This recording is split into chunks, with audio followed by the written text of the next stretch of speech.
Buenos días, mi nombre es Cristian Caroli, soy médico cardiólogo y actualmente me desempeño en el Hospital Médica Mía del Estado de México. He sido subdirector de la Unidad Médica Presidencial en la gestión 2015-2019 y exdirector del Consejo de Cardiología Clínica de la Sociedad Argentina de Cardiología. Voy a hablar sobre INOCA, isquemia en ausencia de enfermedad coronaria obstructiva, actualización sobre el diagnóstico macro y microvascular, no presente conflicto de interés. El primer concepto que quiero es transmitir que en la angiografía convencional solamente podemos observar el 10% del árbol coronario. El 90% correspondiente a la pequeña circulación y a la microcirculación del miocardio no lo podemos ver por el estudio angiográfico convencional. Esto es una gran limitante para la interpretación y la visión fisiopatológica. Así, este artículo, publicado en el año 2010 en el New England Journal of Medicine, habla del bajo rédito diagnóstico de la angiografía coronaria. En este estudio, 400.000 pacientes que presentaban signos y síntomas de isquemia, de síndrome coronario crónico, con pruebas funcionales positivas en su mayoría, iban a una angiografía coronaria y lo que se veía que alrededor del 40% no presentaba obstrucciones, lo cual llamaba mucho la atención y de ahí habla del bajo rédito diagnóstico. Pero en realidad la pregunta ¿es un bajo rédito diagnóstico? ¿Tiene un bajo rédito diagnóstico o es la limitante del método? La ausencia de enfermedad epicárdica no es ausencia de enfermedad. En este subestudio del WISE, que habla de del pronóstico en mujeres con signos y síntomas de isquemia en ausencia de enfermedad obstructiva, se ve que aquellas mujeres que no tienen obstrucciones coronarias tienen una alteración del pronóstico a 10 años, incluso sin lesiones o con lesiones absolutamente leves. Los mecanismos que están detrás de la isquemia son tanto la aterosclerosis coronaria, el vasospasmo, como la alteración microvascular. Obviamente la aterosclerosis coronaria, que se ha prestado tanta atención en las últimas décadas, no es lo central en este caso, y lo vamos a dejar de lado, para hablar fundamentalmente en la macrocirculación de la forma de vasoespasmo, que puede ser focal y transitorio, generando un cuadro de angina de Prinzmetal, o persistente, generando un infarto de miocardio. O también la afección de la microcirculación generando la llamada disfunción microvascular, que puede manifestarse con síntomas clínicos a través de estudios de perfusión, como alteraciones e isquemia miocárdica, o compromiso del miocardio generando miocardiopatías, como es el caso de Takotsubo. Estos tres mecanismos están superpuestos en diferente intensidad en cada uno de nuestros pacientes. Hay diferentes endotipos, lo veremos en la diapositiva siguiente. Es muy importante recordar que la aterosclerosis exacerba estos mecanismos, aunque no sea el mecanismo fisiopatológico principal. El principal endotipo es la angina microvascular con el 51% de los casos, seguida de la forma vasospástica pura, y después hay una forma que combina ambas, tanto la microvascular como la vasospástica. Por eso es muy importante el concepto de superposición de estos endotipos, que acá vuelvo a decir y remarcar que es una disfunción vascular. Vamos a adentrarnos un poquito en el endotipo más importante, que es la disfunción microvascular. En principio vamos a hablar de la tipo 1, que es en ausencia de enfermedad miocárdica y ausencia de enfermedad obstructiva coronaria, donde el clinical setting son los factores de riesgo y la angina, y el mecanismo fisiopatológico se basa en la disfunción endotelial, muy importante, la disfunción de las células musculares lisas y el remodelado vascular. Pero también hay otras disfunciones microvasculares que hay que tener en cuenta y conceptualizar. Una es la que se produce en las enfermedades del músculo cardíaco, como puede ser la miocardiopatía hipertrófica, la dilatada, las enfermedades de infiltración, o en las formas de enfermedad coronaria clásica, tanto en síndromes coronarios como en angina crónica, y finalmente la tipo 4, que es la iatrogénica, que tiene que ver con el clinical setting de la angioplastia o la cirugía de revascularización miocárdica.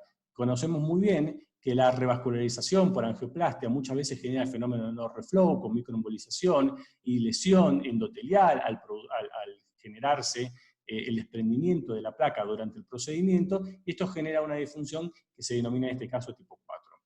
Repasemos rápidamente conceptos centrales para entender cómo se debe estudiar a los pacientes con enfermedad con INOCA, tanto macro como microvascular. Bueno, primero la macrocirculación engloba a las arterias mayores a 400 micrómetros. Obviamente son las arterias responsables del flujo, del transporte de la sangre, tienen baja resistencia, y lo podemos medir muy bien, la alteración o la obstrucción, a través del FFAR, O sea, la reserva fraccional de flujo mide el punto de obstrucción y sabemos que cuando es mayor a 0,8 es completamente normal y cuando es menor a 0,8 implica que hay un grado de obstrucción.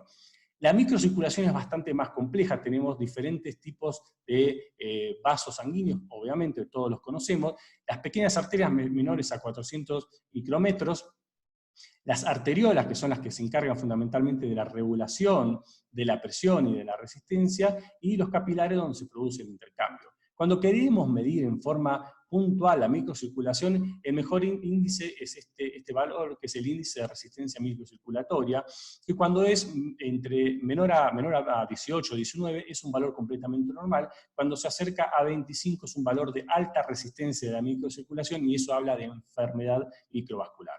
Ahora tenemos un valor mucho más conocido por todos porque tiene más trayectoria, que es la reserva coronaria de flujo. Esto evalúa en forma global la macro y la microcirculación, se puede evaluar de forma invasiva como no invasiva, y valores mayores a 2.5 son completamente normales y menores a 2 son patológicos y hablan de que existe alguna alteración. Lo que sí, en este caso, no sabemos si pertenece a la macro o la micro, por eso es una valoración más global. Un dato muy importante traído de este artículo de Tacchetti y colaboradores, publicado en Circulation 2015, habla de la relación de la reserva coronaria de flujo y la enfermedad epicárdica. Y fíjense, esto es muy importante, existe una escasa correlación entre la enfermedad epicárdica y la reserva de esta macro y microcirculación. Por eso, un poquito más en detalle, cuando vemos cruzado el flujo de reserva coronaria y la enfermedad epicárdica, vemos obviamente que aquellos pacientes que tienen tanto la reserva microvascular como la epicárdica en condiciones normales o cerca de lo normal, el pronóstico es muy bueno. Cuando tienen alteración de la microcirculación, o sea, la reserva coronaria de flujo está muy alterada y existe enfermedad epicárdica importante, por supuesto tienen un mal pronóstico, pero lo interesante es qué pasa cuando el paciente tiene poca enfermedad en el epicardio y tiene mucha enfermedad en la microcirculación. Fíjense que el pronóstico es muy malo. Por eso es que existe escasa correlación entre lo que pasa en ese 10% que vemos en la angiografía convencional y la microcirculación.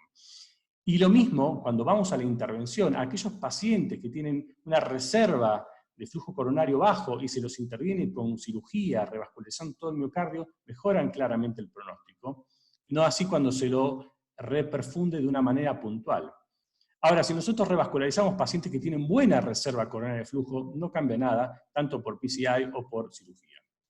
Es decir, es muy importante la reserva coronaria de flujo porque es un excelente marcador pronóstico tanto en hombres como en mujeres, y un concepto central es que no es dicotómico, sino que a partir de la caída de los valores de corte, es peor cuanto peor reserva se tiene. Y fíjense, en valores más bajos empiezan a aparecer, ya no tanto el INOCA, sino el MINOCA, y empieza a aparecer obviamente los eventos mortales. ¿Cómo podemos estudiar? Bueno, la manera más directa es cuando un paciente ingresa por una angiografía coronaria. La evaluación completa de punta a punta de la fisiología coronaria es central porque nos permite descartar todos estos cuadros que son diferentes y la fisiopatología no es la misma. Así, si el paciente en la angiografía convencional, en el INOCA, no presenta, obviamente, coronarias obstruidas, debemos medir el FFAR, la reserva coronaria de flujo y el índice de resistencia. Si el paciente tiene una reserva, un FFAR normal, tiene una reserva coronaria, es decir, macro y micro normal, y tiene baja resistencia microvascular, este paciente no presenta disfunción microvascular. En cambio, cuando el paciente tiene un FFAR normal, es decir, no hay obstrucciones en la macrocirculación, pero cuando evaluamos la macro y la micro con la reserva coronaria de flujo, vemos que tiene menor a 2, es decir, algo está pasando. Y con el índice de resistencia comprobamos que esto es en la microcirculación y acá diagnosticamos la enfermedad microvascular. Pero como la forma vasoespástica puede estar o no en estas, hay que siempre realizar el procedimiento, el test de vasoreactividad con acetilcolina en el mismo procedimiento que nos permitirá establecer, digamos, la presencia de un cuadro mixto o un cuadro, digamos, solamente de enfermedad microvascular. Este estudio es clave y una de las conclusiones más importantes es, obviamente, que la angiografía coronaria convencional muestra de forma incompleta la valoración y debemos proceder a la valoración vasomotora y de la microcirculación. Así, si el paciente tiene una angiografía normal y hacemos el estudio funcional y tenemos que tiene un FFAR normal, una reserva de coronaria de flujo normal y un índice bajo, este paciente no tiene enfermedad coronaria. Lo podemos comprobar, obviamente, con el test de vasorreactividad, y también veremos que el dolor de pecho que lo traía no correspondía a un proceso vasoespástico microvascular. Ahora, el paciente se hace la angiografía, no tiene obstrucciones coronarias, no tiene obstrucciones puntuales por el FFAR, pero vemos que la reserva coronaria está disminuida con alta resistencia, tenemos disfunción microvascular. El test de vasoespasmo nos va a permitir ver si tiene o no componente vasoespástico. Si no lo tiene, es una forma pura de microvascular. Y en el tercer caso es el paciente que no tiene enfermedad obstructiva coronaria, no tiene obstrucciones focales, la reserva global se encuentra normal y el índice se encuentra bajo. Hasta este punto parece un paciente normal, pero la prueba de acetilcolina se muestra alterada. La prueba de acetilcolina, para repasar rápidamente, se administra acetilcolina intracoronaria y se produce el espasmo coronario, que también se traduce en alteraciones angiográficas, alteraciones electrocardiográficas por supra o por infra-ST, nos va a dar el diagnóstico de que existe una vasorreactividad alterada y el componente en este caso es vasoespástico. Muy bien. Ahora, yendo un poquito hacia el futuro, hay un nuevo registro que se llama MicroFein, que evaluará 1000 pacientes, está proyectado, se inició recientemente en octubre, tiene un seguimiento de 5 años hasta el año 2017, donde nuevamente se evaluará la microcirculación, la forma macro y micro, para intentar entender mejor aún los procesos fisiopatológicos que están detrás de todo esto. Como conclusión, la anatomía coronaria por angiografía convencional es insuficiente, existe escasa correlación entre la anatomía macro y la funcionalidad de la funcionalidad de la circulación global. El INOCA es frecuente y hay diferentes endotipos. El CFR tiene excelente valor pronóstico y expresa un continuo de riesgo. Hay que incorporar a la práctica diaria estos nuevos valores que nos permiten mejorar el tratamiento, mejorar la certidumbre médico-paciente y mejorar de esta manera el tratamiento para la calidad de vida y los síntomas de nuestro paciente. Muchas gracias.